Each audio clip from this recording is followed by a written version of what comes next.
Okay, so anyway, I'm on the CI road somewhere. Not important. Seen that a few years ago. Always impressed. And what's the problem with today's world? That's the problem right there. No more of that. No more. And there used to be a lot of action here. I guess there was a ball field there. And look who's here. And what's your name? Ian Sobey. What's your last name? Sobey. Sobey. Okay, so anyway, this is the first time I do an interview. Gotta keep 6 feet apart, I guess. So are you worried about the corona? Yes. You worried about that? Yes. Okay. What's the story behind that? Now, that used to be an old hockey rink. Yes. Right? Yes.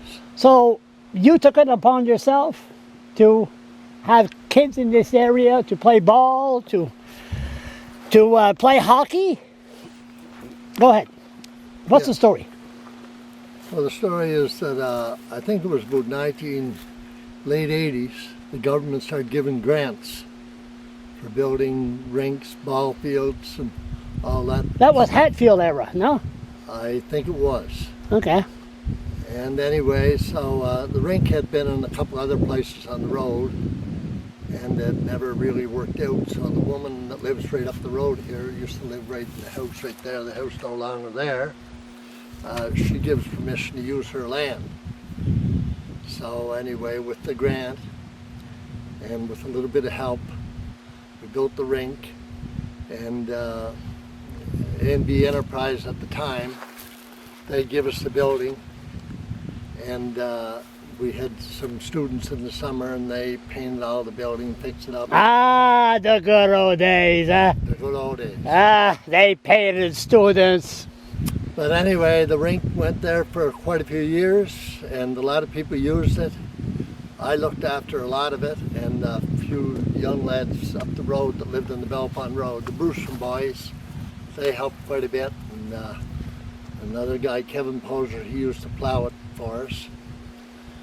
And anyway, one time we went over in the fall of the year. My son was about 16 then, and he said, "Dad, you wouldn't guess what they took from the rink." So I thought they took the scrapers or the shovels or the hoses. And I said, "No, what did they take?" He said, "They took the pump." It was a submersible pump down 130 feet. So I said, "They took the pump. How do you know they took the pump?" He said, "Go over and see." So they pulled the pump up, popped all the pipe up in the building, took the pump, took the control box off the wall, and Why? well, they just wanted to steal something and sell the pump. That was 1980. So no, that was later than that. That Later. was about 10 years later. 10 years later. Okay, yeah, now that makes sense. So Okay. anyway, so that was the end of the rink, pretty well. But the thing is, the kids went down in numbers, the number of people using the rink. Moving out. And I did a lot of work on it myself, and it was hard. But anyway, there was a lot of fun there, and the kids had a lot of fun. Even to this day, lots of young lads now, 45 years old, come to me and say, "I remember playing in the ball field. I remember playing in the rink." So It this was all good. this used to be the only time you had a break in this area was like right now. The ice was too soft to play hockey, and you couldn't play baseball, Right on, and everybody was waiting. right on. What's this? What's those steel poles? What's those steel poles? That was a gate. That was a gate. Yeah. The ball field was back there. Oh, way down there. Yes. Oh, I thought it was there. No, the ball field was right back there. There was a playground right here. Playground. Yes. And this was a road going in. What does it make you think when you walk by here and you see that? It makes me think we got more kids here. Oh, we got kids. And We got kids, but we give them a little, what you call them? Oh yeah, smartphone when they're 2 years old. so We can't let them go outside because there's pedophiles around. Ooh! I mean, what a bunch of... yeah. And then now we got this corona, 6 feet.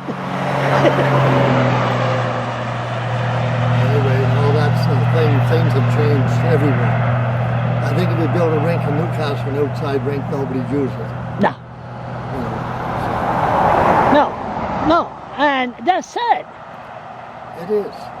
It's sad. I mean, you see a lot of baseball field empty. Exactly. You never see kids playing a baseball field unless there's an adult there coaching them. Yeah, You never see them playing by themselves. Just a bunch of kids out having a game of ball. but they can't play by themselves because they get hurt. I mean, what happened? What? I got no kids of my own, thank God, because I think a lot of people are thankful too. But what happened? You know, you don't want them to get hurt, and then they bring them in school, they give them drugs, prescription drugs, Ritalin, to keep them quiet. I'm doing too much talking here, I'm sorry. But what do you think when there's no kids, and beside that, it's never going to come back? No. It's never going to come back the way we had it. The way we had it, because some of the only games you could play when you were growing up, and even kids later on in years, they didn't have lots of games. They were playing all that stuff. So that makes a big difference. Kids want to play. Yeah. But if you can sit and play with your thumbs, it's a lot nicer than going outside and have to put some exercise into it. Did they used to, what they do? I know us in Mermancourt, we had Comier Village. Henri Comier, he had a rink just like that. And he would charge. Would you charge? No. An hour? No. No? He would charge. And he had lights. Did you have lights there? You play at night? We had lights. We could play at night, yeah. Did I forget anything about flashbacks? How come we got so, I'll swear, no, I won't swear, I'm sorry. How come we got so much garbage? I counted from here to the exit down Miramichi 140 bottles. That was before all the snow is out. That was last week. I'm up to 18 counting empty cups. People don't seem to give a damn these days, huh? No, I don't know what they're thinking. I have no idea. Well, that's it. But so that's been abandoned, and it's surprising that nobody put a match in that. Don't give them any ideas. It's still there. It's still solid. What's in there now? Nothing. No, it's not solid. It should be demolished. No, it's history. And if I remember correctly, there used to be a big forest behind there, and they clear cut the whole thing. Yes. A couple of years ago. Yes. Okay. Thank you for the history. No problem.